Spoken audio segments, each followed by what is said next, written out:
Are you having trouble with your Acer monitor? Maybe the colors look off, the brightness is weird, or the settings just won't behave. Don't worry, resetting your monitor to factory settings is one of the easiest ways to fix it. In this video, I'll show you exactly how to do it step by step. If your monitor is still showing an image, start with the on-screen display menu. Press the menu button on the back or bottom of the monitor and navigate through the tabs until you find system settings or a similar option. Look for factory reset or reset all, select it, and confirm.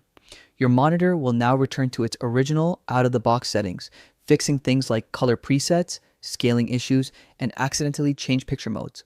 But what if your monitor is completely black, flickering, or refusing to respond? In that case, you can try a hard reset.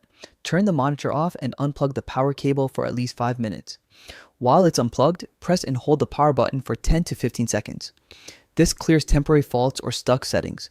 Then, plug it back in and turn it on. Many small issues like weird color tints or black screen glitches can be fixed this way. Some Acer models even have button combination resets. For example, turn the monitor off, hold down the menu button, then turn it back on while still holding it. When the menu appears, release the button and navigate to the factory reset option.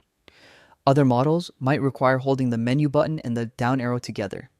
If you're not sure, check your user manual or Acer support page for your exact model. By following these simple steps, you can restore your Acer monitor to perfect working order in no time. A quick reset might just save you from unnecessary frustration and get your display back to looking sharp.